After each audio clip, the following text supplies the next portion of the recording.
जय श्री राम। जय श्री बालाजी महाराज। भैया बालाजी के चैनल में आप सभी का स्वागत है। जितने भी मेरे साथ नए भाई बहन मेरे जुड़े हैं उन सभी का स्वागत है। भगवान बालाजी उनकी सभी प्रॉब्लम को ख़त्म करें, बस मैं यही प्रार्थना करता हूँ।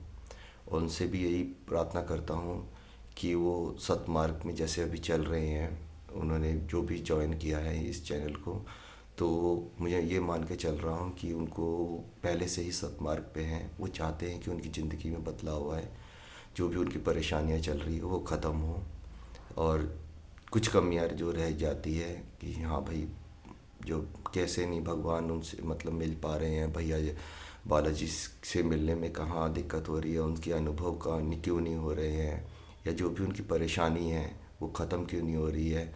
उन्होंने कुछ अर्जी लगा रखी है, उसमें उनको समाधान क्यों नहीं मिल पा रहा है, संकल्प कैसे लें। बस इसी सारी चीज़ों को मैं बताना चाहता हूँ। तो इन सब चीज़ों से पहले हमें ये देखना चाहता हूँ, आज का जो मेरा टॉपिक रहेगा कि लोग हमें पता होना चाहिए कि हमारे जो भी भक्ति का जो एक लेवल है, जैसे भक्त किसी लेवल का नहीं होता है, ना कोई बड़ा होता है ना छोटा होता है। बहुत सारे बहन मुझे भाई मुझे बोलते हैं कि मैं बहुत छोटा भक्त हूँ। कोई छोटा या बड़ा नहीं आता, हम सब एक ही जगह हैं। भैया के नज़र में सब एक जैसे ही है। तो हमें इस चीज़ की चिंता नहीं है कि कोई हमसे बहुत बड़ा है या फिर कोई बहुत बड़ा यूट्यूबर है तो हमसे बहुत ज़्यादा, मतलब जिसके बहुत ज़्यादा सब्सक्राइबर हैं तो बहुत ज़्यादा हमसे ज़्यादा जानता होगा, या फिर ऐसा नहीं। ज्ञान कभी भी आ सकता है, किसी के पास भी हो सकता है, ऐसा नहीं है। भगवान भैया को जब किसी की भी ज्ञान चेतना बढ़ानी होती है, किसी को भी बताना होता है, अनुभव कराना होता है, वो करा देते हैं। वो छोटा बड़ा कुछ नहीं देखते हैं। मुझे भी कराया है, आप सबको भी हो सकता है अनुभव हो। तो मैं यही बताना चाह रहा हूँ कि जो हमारा भक्ति का लेवल है, हमें देखना पड़ेगा कि हम किस लेवल है, पहले उसी को हम समझ लें। तो मैंने कल भी बताया था कि भक्ति का हमारे 8-9 जो भी है अपना लेवल होता है, जो मुझे भगवान ने बताया है, जो मैं बता रहा हूँ, मैंने लिख लिया है उस चीज़ को।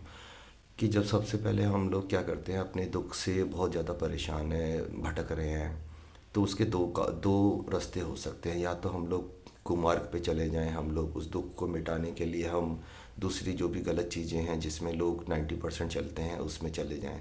या फिर हमें एक रास्ता मिल जाता है कि हमारे मन में जिस टाइम पे भी आता है कि नहीं, मुझे भगवान से जोड़ना है, मुझे बालाजी से जोड़ना है, तो जैसे भी आ जाता है तो वो उसका फर्स्ट स्टेप वहीं हो जाता है कि हाँ, मुझे किसी अच्छा काम करना, मुझे अपने भगवान से जोड़ना है। तो वो उसका लेवल पहला हो जाता है। अब जब हम लोग भगवान से जुड़ते हैं तो हम मतलब बहुत वो हैं, सबके मन में अपनी अपनी श्रद्धा है कि कौन किसके साथ जोड़ना चाहता है, कौन किसके साथ जोड़ना चाहता है। तो मैं क्योंकि बालाजी के साथ जुड़ा हुआ हूँ तो मैं इन्हीं की बात करूँगा। तो जो भी अपने बालाजी के साथ जुड़े हैं तो वो अपने हनुमान चालीसा करते हैं। मैं भी सिर्फ वही करता हूँ, हनुमान चालीसा। हनुमान चालीसा करते हैं तो हनुमान चालीसा लोग ये सोचते हैं कि वो हनुमान चालीसा बस पढ़ देते हैं। उसमें लिखा हुआ है, जो यह पढ़े हनुमान चालीसा वो सिद्धि सा की गौरी सा। तो ऐसा नहीं है कि बस पढ़ देने से ही हो जाता है। हनुमान चालीसा को हम किताब समझ के बस उसको पढ़ रहे हैं तो हनुमान चालीसा नहीं हमारे लिए बनी हुई है। तो हनुमान चालीसा को हम नहीं, हनुमान चालीसा हमें चुनता है। जिस दिन आपको हनुमान चालीसा के दोहे याद होने लगेंगे, याद हो जाएंगे, मन में याद हो जाएंगे, मन में भक्ति भाव से याद हो जाएंगे, तो आपका वो दूसरा चरण पूरा हो जाएगा कि हाँ, अब हम लोग भक्ति मार्ग से जुड़ गए हैं। तीसरा जो मैं बताने जा रहा हूँ, तीसरे हमारा जब स्टार्ट होता है, जब हम भैया से जब जुड़ते हैं, बालाजी से जुड़ते हैं, तब हम लोग जब उनके जो भी उनकी तस्वीर है, जो भी उनकी चित्र है, जो भी उनकी जो बना रखी है, मूर्ति बना रखी है, सिंदूरी मूर्ति बना रखी है, जब हम उनको भाव से देखते हैं, उनको देखते हैं, उनकी जब हम उनके पाठ करते हैं, हमारे आंखों में आंसू आते हैं। तो आंखों आंसू आने का सबसे बड़ा एक जो भी हमारा कनेक्शन जो मैंने देखा है कि वो भाव से भाव जब जुड़ जाता है तभी वो आंसू आ सकते हैं। जब तक हमारे मन का भाव नहीं जुड़ता है वो आंसू किसी भी तरह से नहीं आते हैं। वो जब जिस दिन वो आंसू आपके निकलेंगे, भैया तक सोचिए आपकी अर्जी उसी दिन लग गई है कि हाँ, हमारा एक कनेक्शन बन गया है। हमने उनको अपने किसी भी एक रूप में माना है। मैंने भाई के रूप में माना है, आपने दादा के रूप में माना है, किसी ने अपने बड़े भाई के रूप में माना है, किसी ने अपने दोस्त के रूप में माना है, तो हमारा एक रिश्ता बन जाता है। तो वो एक तीसरा हमारा जो है चरण ख़त्म हो जाता है। तब वहाँ से जब हम आगे निकलते हैं तो फिर हम भैया जी की भक्ति की में हम आगे बढ़ते हैं कि हमें अब कैसे करके भक्ति करनी है। फिर हमारा मन लगने लगता है, फिर हम उसमें जो है करते हैं कि हाँ हम कैसे करके और मतलब अपनी पूजा को और आगे बढ़ा सकते हैं। हम लोग सुबह शाम अपनी हनुमान चालीसा की काउंटिंग को आगे बढ़ा देते हैं। कोई 5 कर रहा है, कोई 3 कर रहा है, कोई 8 कर रहा है, कोई 11 कर रहा है, तो ये सोचते हैं। तो उसमें एक गलती बहुत ज़्यादा हो जाती है कि हाँ मैं ये कहता हूँ कि आप एक कीजिए, शुरुआत एक से कीजिए, सीधा किसी को देखने की ज़रूरत नहीं है। मैंने लेकिन अपनी शुरुआत 100 से की थी। मैंने 7 बार का, मुझे उस टाइम पे ज्ञान नहीं था, लेकिन मैंने जो है किसी आवेश में आके मेरी परिस्थिति के हिसाब से मैंने वो किया था। तो मैं अभी बता रहा हूँ, भगवान आप लोग खुद डिसाइड कर सकते हैं कि आप कैसे हैं। अगर आपके पहले 3 चरण पूरे हो जा रहे हैं तो आप डायरेक्ट भी कर सकते हैं। तो जैसे भी हम लोग उसको करने लगेंगे, 100 हनुमान चालीसा या 8 या उसमें जो है हमें उसको समझ के भगवान के भाव से टाइम ना देखते हुए भग जितने भाव से हम कर सकते हैं उतने भाव से हम लोग याद करेंगे भैया को। याद करके कि हम देखेंगे कि भैया बैठे हैं। और मेरी सबसे विनती है कि जब भी पूजा में बैठें तो साफ़ सुथरा होके और पहले कुछ टाइम तक भैया से अर्जी लगाएं, राम नाम का पाठ करें। भैया को राम नाम बहुत प्रिय है। मैं 3 माला करता हूँ, उसके बाद 11 हनुमान चालीसा के पाठ करता हूँ। और मैं नहीं देखता हूँ कि मुझे कितना टाइम लग रहा है, और जितना भी मैं भाव दे सकता हूँ मुझे उसमें बहुत आनंद की प्राप्ति होती है। जिस दिन आपको चालीसा में आनंद मिलना लगे, और जब आप ये सोचना भूल जाओ कि मुझे कितना टाइम लग रहा है, तो वो आपका चौथा चरण पूरा हो जाता है। लेकिन बहुत से लोग परेशान हो जाते हैं कि मतलब ये क्या चीज़ है यार, ख़त्म क्यों नहीं हो रहा है।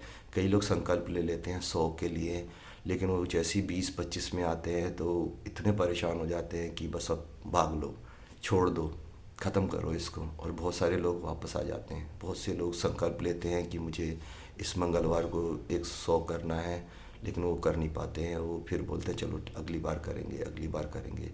तो ये चीज़ नहीं है। भगवान भाग के भूखे हैं। आप लोग सोचते हो कि वो आपका मतलब तुरंत से मतलब जल्दी से जल्दी आपका प्रॉब्लम सारी सॉल्व हो जाए, और वो आपके लिए ही बैठे हुए हैं और आपको क्यों नहीं हो रहे हैं, आप उनको दोष देने लगते हो। लेकिन कहीं ना कहीं हमारी खुद की ही कमी होती है। तो जैसे तीसरा आपका ये पूरा हो जाता है, उसके बाद क्या होता है कि आप भगवान से ऐसे जुड़ जाते हो भैया से, कि उसके बाद आप सोचते हो कि अब मैं क्या करूं। नेक्स्ट स्टेप में जो है हम लोग इनके लिए करने लगते हैं कि हाँ अब भैया हमारे साथ हमारे परिवार के मेंबर की तरफ है। सुबह शाम हम पूजा करते हैं, इनकी आरती करते हैं, और जो भी हमारे से जो खाना पीना बन मतलब जो भी हम अच्छी से अच्छी चीज़ हो सकते हैं इनको प्रसाद में देने की कोशिश करते हैं कि भैया अब हमारे साथ हैं तो ये हमें देख रहे हैं। इसके साथ साथ में एक चीज़ हमारे और भी चलती है कि इस दौरान जो भी यहाँ तक पहुँच जाता है कि उनके शरीर में जो भी प्रॉब्लम होती है, बहुत सारी नेगेटिविटी होती है या फिर बहुत सारी गंदे चीज़ें होती हैं, वो अपने आप छूटने लगती है। लोग बोलते हैं कि मैं ये सब छोड़ दूँगा, तो छोड़ने से कुछ नहीं छूटता है। कभी भी आप कोशिश कर लेना, बहुत सारी गंदी चीज़ें होती है, मतलब सिगरेट, दारू वगैरह जो भी कुछ है, आप लोग छोड़ना चाहोगे नहीं छूटेगा। लेकिन जो ये 3-4 स्टेप ये पार कर गया है, वो अब ऑटोमेटिकली वो ख़त्म हो जाएगा या कम होने लगेगा, बहुत कम हो जाएगा उस स्टेप आते आते तक। उसके बाद में हम भगवान के प्रति, भैया के प्रति अपना बहुत ज़्यादा डिवोशन हो रहा है हमारा, तो मन लग रहा है हमारा, तो एक ऐसा खिंचाव रहता है कि उनके बिना अब रहा नहीं जाता है। तो हम लोग जो है उस उनको हर तरह से खुश करने की कोशिश करते हैं, और ऑटोमेटिकली हमें एक पॉजिटिविटी महसूस होती है। और भैया के दूत हमें जो है कहीं ना कहीं हमारे आसपास में आ जाते हैं एक रक्षा कवच बनाने के लिए। तो वो हमारा जो है चरण पूरा होता है। उसके बाद जो हम लोग 5वें चरण में जो प्रवेश कर रहे हैं, 5वें चरण में प्रवेश करने के बाद में जो हमें ये होता है, हमारे मन में एक भाव अब ऑटोमेटिकली हो जाता है कि हमारे अंदर करुणा आ जाती है, हमारा मन शांत हो जाता है। दूसरे के दुख को देख के जितने वो दुखी नहीं है उससे ज़्यादा हमें दुख होने लगता है। हम कोशिश करते हैं कि हमसे जितना भी हो सके हम उसकी हेल्प करें। तो ये भाव अपने आप ही भगवान हमें देते हैं, भैया हमें देते हैं, क्योंकि उनके नेचर में ये जो चीज़ उनके नेचर में है वो सारी चीज़ें हमारे अंदर आने लगती है। उनके नेचर में है डिसिप्लिन, तो डिसिप्लिन आता है हमारे अंदर में कि हमें ये काम करना है, ये नहीं करना है, हमें पूजा करनी है, इस टाइम पे करनी है, डेली नहा के हमें भगवान के आगे बैठना है, अशुद्ध नहीं रहना है, बहुत सारी चीज़ें हैं, डिसिप्लिन है। प्याज लहसुन मांस मदिरा ये सब हमारी छूटती ही जा रही हैं धीरे धीरे करके, इस लेवल तक आते आते वो ख़त्म हो जाती हैं धीरे धीरे। तो इसकी हमें टेंशन नहीं है कि ये हमको छोड़ना है, ये छोड़ना नहीं होता, ये छूट जाती हैं। तो ये आते आते फिर लोगों के प्रति हमारा भाव जागृत होता है कि हमें उनके देखना है, मतलब कोई भी परेशान होते हैं तो हम ज़्यादा परेशान हो जाते हैं, तो ये एक अलग स्टेप का हो जाता है। उसके बाद में आपको अनुभव चालू हो जाते हैं, धीरे धीरे अनुभव चालू होते हैं, आपके सपने में आते हैं भैया, आपको भैया आके मतलब कहीं ना कहीं किसी ना किसी रूप में आपके पास आते हैं, किस चाहे वानर रूप में आए, आपको आके बताते हैं कि आपको क्या प्रॉब्लम आने वाली है या क्या प्रॉब्लम मतलब आपके साथ चल रही है। बहुत बहुत सारे अनुभव होते हैं, इतने अनुभव होते हैं कि आप बोलते हो एक बार होते हैं वो, मतलब हर डेली होते हैं, दिन में भी हो सकते हैं, रात में हो सकते हैं, आपको अनुभव को वो महसूस होने लगते हैं। हो सकता है बहुतों को महसूस होते हैं वो, मतलब होते होंगे अनुभव, लेकिन वो इस चीज़ को मतलब महसूस नहीं कर सकते हैं, मतलब बता नहीं सकते हैं कि हाँ ये हकीकत में ऐसे हुआ है, लेकिन उनके साथ होता है। तो उस चीज़ को महसूस करना पड़ता है हमको, तो अनुभव आपके होने चालू हो जाते हैं। आपके जो भी पुराने रुके हुए काम होते हैं जिसको कि आपने सोचा है कि इन सारे रूप में कोई कभी कुछ नहीं कर सकता है, और बहुत ही ज़्यादा मतलब बहुत ज़्यादा क्रिटिकल मतलब प्रॉब्लम जो भी होती हैं वो प्रॉब्लम ऑटोमेटिकली ही ख़त्म होने लगती है, और ख़त्म भी ऐसे होती है कि आपको खुद को पता नहीं चलेगा वो कैसे ख़त्म हो जाती है। जैसे कि एक स्विच से हम लोगों ने लाइट ऑन किया तो उजाला हो गया, ऑफ़ किया तो अंधेरा हो गया, तो किसी ने स्विच ऑन कर दिया एकदम से उजाला हो गया। तो आप खुद भी मतलब सोचने में मजबूर हो जाओगे कि अचानक से मतलब ये कैसे हुआ, कैसे तो हुआ कैसे। लेकिन आप उस लेवल पे पहुँचे हो, अपनी भक्ति भाव से पहुँचे हो, ये आपने अर्न किया है, तो ये आपको मिल ही जाता है।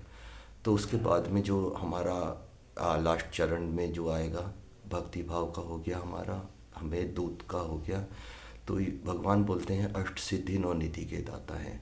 तो उसके बाद आपको कुछ ऐसी सिद्धियां कह सकते हैं या फिर कुछ ऐसे हमारे पास वो आते हैं कि आप किसी के प्रति भी आपको बोलने का मन करता है कि हाँ आपके परेशानी जो है दूसरे की, वो अगर परेशान होता है या फिर नहीं, अगर कोई आपके सामने आता है तो आपको लग जाता है कि नहीं, कि कुछ ना कुछ है वो आप मुंह से आपके निकलने लगता है।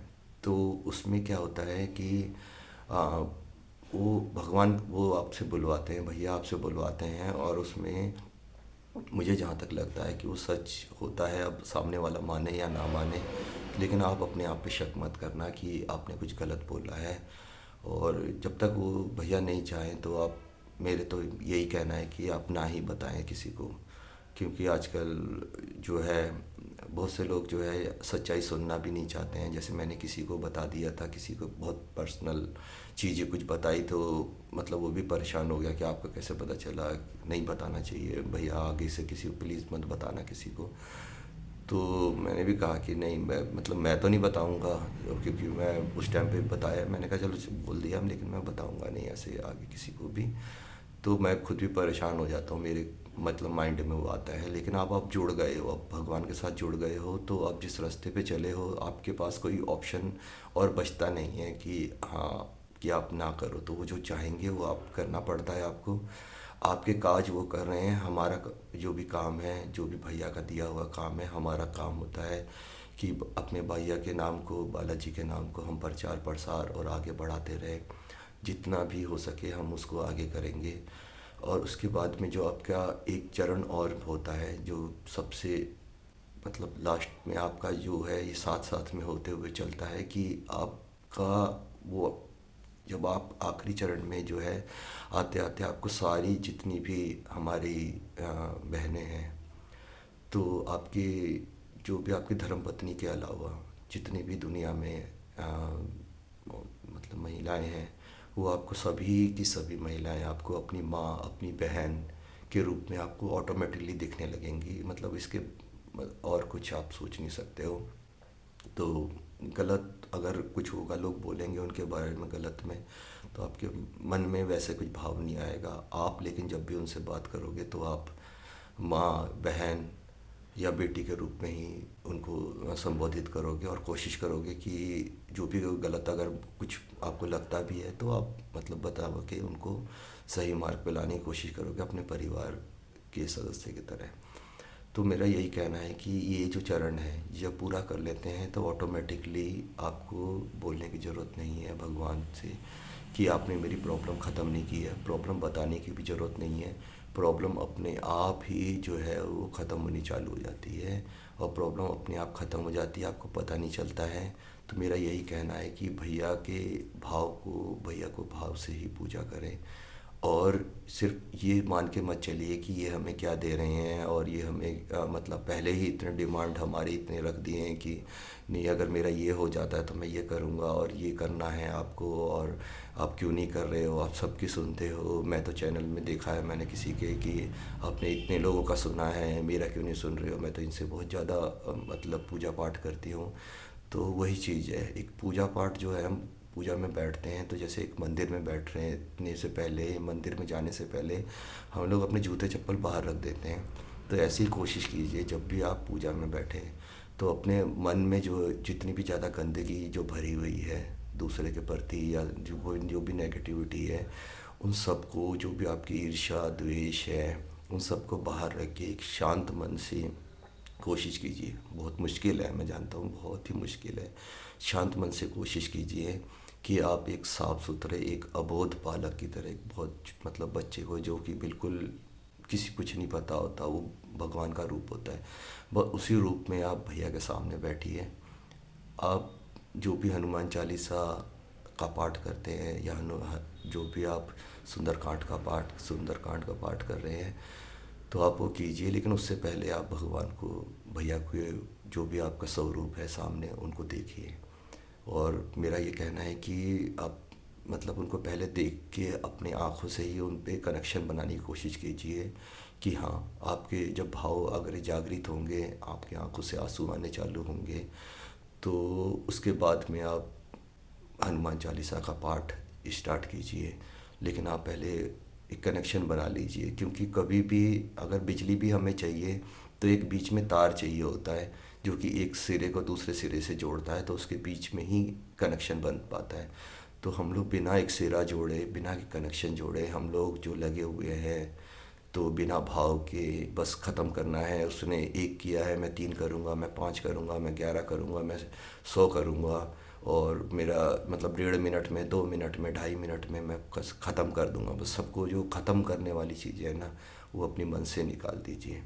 तो मेरा आज का वीडियो बनाने का उद्देश्य सिर्फ यही है कि जो भी मेरे इस चैनल पे भी जुड़े हैं, तो कल 10 थे, आज मैंने मतलब जब तो ड्यूटी के बाद निकला तो उस टाइम पे मैंने एकदम देखा था तो 20-21 थे शायद।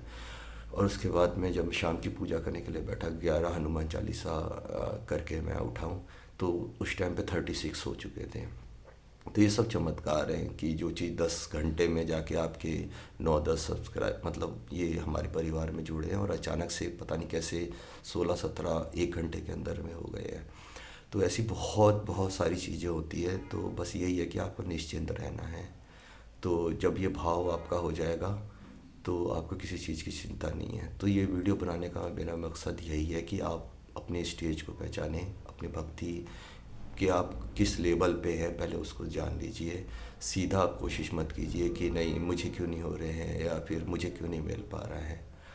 तो ऐसे ही बहुत सारी चीज़ें हैं जो मैं आगे आपको बताता रहूँगा कि कुछ कमियां रह जाती है, कुछ हमारे मंदिर में कुछ कमी होती है, उससे भी जानना बहुत ज़रूरी है। बहुत ज़्यादा जो मुझे सपने में आके भगवान ने मतलब भैया ने बताया था, और बल्कि मैं कहूँगा काली माता भी आई थी जो जिन्होंने मुझे बताया था, तो वो अनुभव मैं आपके साथ शेयर करूँगा।